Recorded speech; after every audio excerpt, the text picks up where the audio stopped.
Hello, welcome to Emily Kate Made This Craftmas edition. I am Emily Kate and I'm coming to you from Berlin in Germany. This is day 2, although technically a combination of the last few days of my Craftmas or vlogmas. And today we are discussing updates on my new vintage jumper. If you watched my last one, I just finished my my vintage bunny ear jumper, and I made it festive. I keep saying Christmas, but it really is not anything to do with Christmas. Festive purely because of the colours. And then after I talked endlessly about this jumper, I mentioned that I had plans to make a jumper hopefully in time for New Year. There's no need to make any of this particularly scheduled. I just enjoy having a date to work towards, but a movable date. Like, it's not the end of the world if I don't finish, but it's just nice to have a date in mind. So I will give you some updates on that.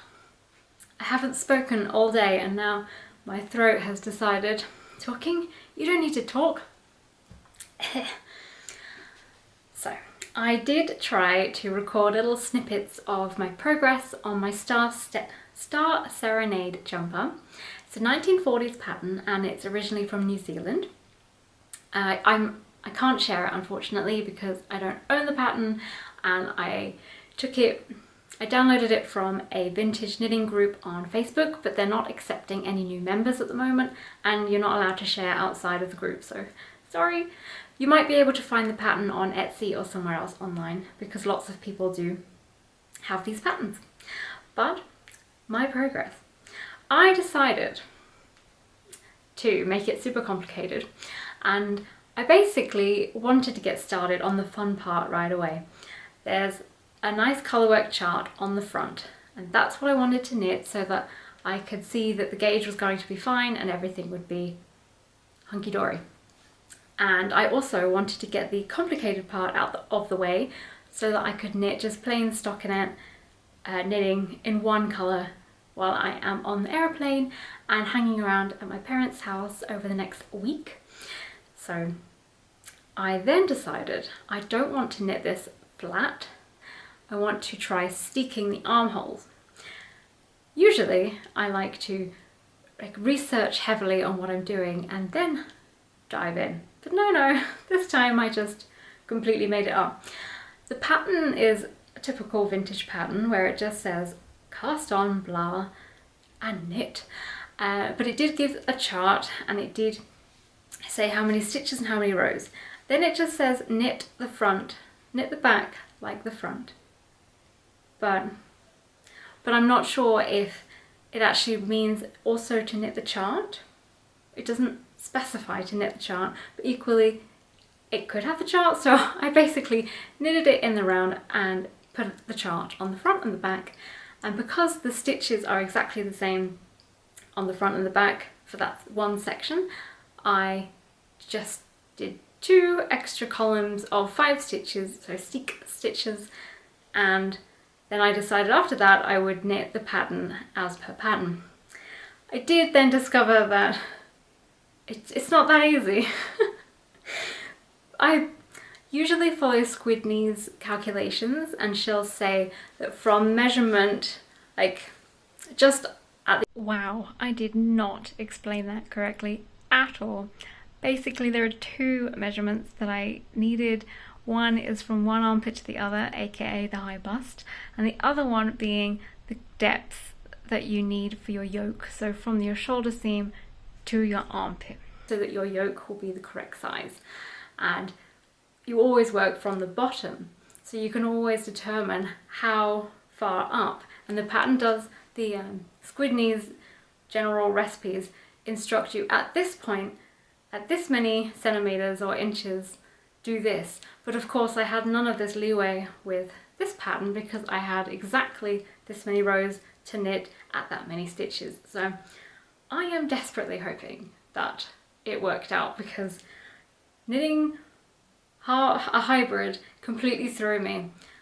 But I'm really enjoying it. Like, the confusion, the utter chaos of not understanding what I'm doing is exhilarating.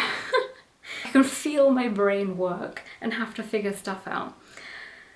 So usually with a vintage pattern you knit it flat and then you would bind off at the armholes and then you get smaller your shape for the armholes. But obviously this direction I have to increase for the armholes. And then there's a steek in the middle and I've never done this before, so I've been playing around with that. So I'm not 100% sure if I've got it all right, but it's fun nonetheless. I'm trying to balance some of this. I'll just show you. The yarn is Gotland yarn. It's Ullacentrum 2-ply, and I have not got the label that I'm looking for because it's inside. I am mixing this green one with a white, and I will show you my progress. So as I said, I provisionally cast on and knitted just the yoke up, which is the front. That's the front.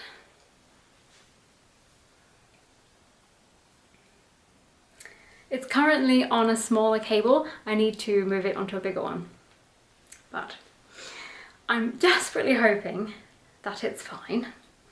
I haven't tried it on obviously because here are my steek stitches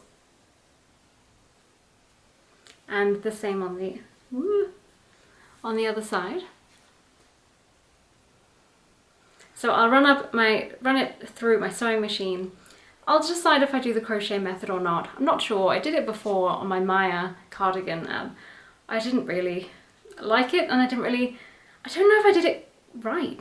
It didn't look like it was securing anything, but I'm going to put this on the floor. So I basically followed the pattern, but changed my needle size because the yarn is sport weight and I wanted to make sure I got the right gauge. Hilariously enough, it's too tight. Of course it's too tight. But I think it should be fine because vintage knitting patterns generally have negative ease, especially here. So it should stretch and it should be fine. It's just typical me. I've blocked this, just the part that has the colour work. I put it all onto a cable, blocked it, made sure that it would stretch to the measurement that I need across here, and it did, so that's okay. I'm more nervous about it going across my back because my back is slightly bigger, but I will find that out when I put it onto another cable. I have done some increases on this green section and it looks a bit weird because it's not blocked versus the other. I'm trying to remember this so I don't panic and think I must go down another needle size. I'm already knitting this whole jumper on 3mm needles, so I do not need to go any smaller. So this should be the one with the buttons, all going well. So that'll sit here. And this one I've already 3 needle bound off, 3 needle binded off. And I have not done the ribbing, the collar yet. And yeah, obviously I'll cut here and that will be my arm side and it will stretch out, and it is 8 inches or 8.5 inches deep, which is deeper than my normal ones purely because of the colourwork chart, but I think it actually will be better because I seem to make everything quite tight. My measuring skills are not very good, so I think it might actually work out in my favour. I have to do 8 increases on each. Basically I need to just do some increases and then I will work on the body. And I have to shape the body and figure out if my gauge is different, which it probably will be, and when I have gone from colourwork to just plain green. And this time I can make it longer because I'm in control, because I'm technically working top down now, which is also exciting. I'm really enjoying this knitting up, knitting down, knitting to the side, knitting cutting it up. I'm hoping I'll enjoy the cutting up part. I've never steeked an armhole before. I've only steeked a button band, and I only did that once.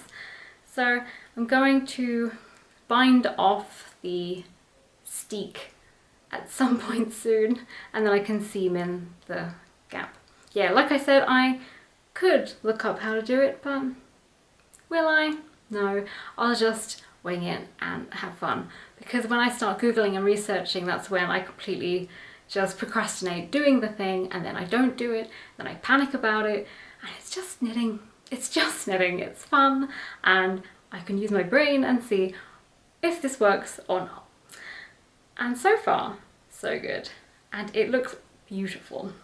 And I'm really happy that I started with this section first, because now I can look at it and be excited to continue. And I've already done nearly everything on the top, just need to do the ribbing. Obviously I have the arms to do, so I'm not going to cut anything until I'm back from the UK, because I don't need to have flapping stuff, fabric open and panicking about anything. So I will stick that when I'm back from England, and hopefully when I'm back I will have a good chunk of the body done.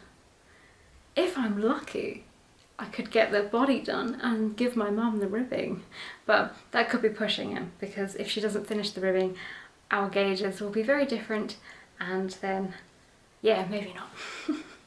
So that is my progress for the day. I guess I'll record some footage whilst I'm in England, and then that will be my vlogmas day 3.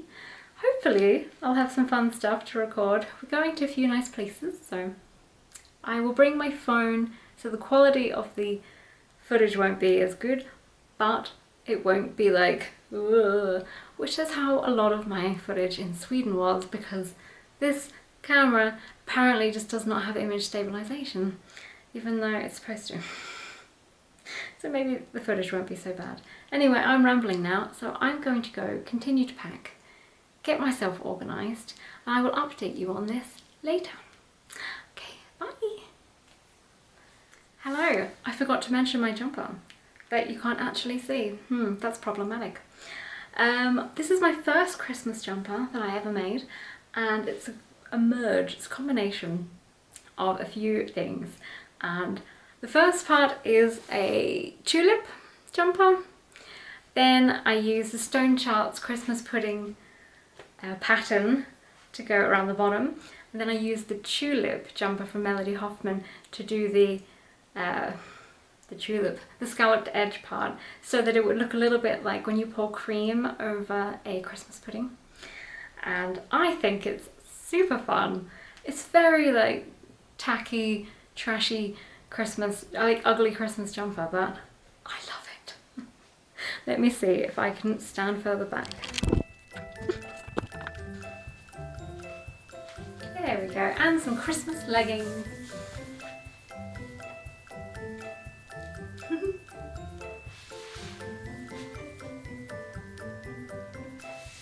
Fun, huh?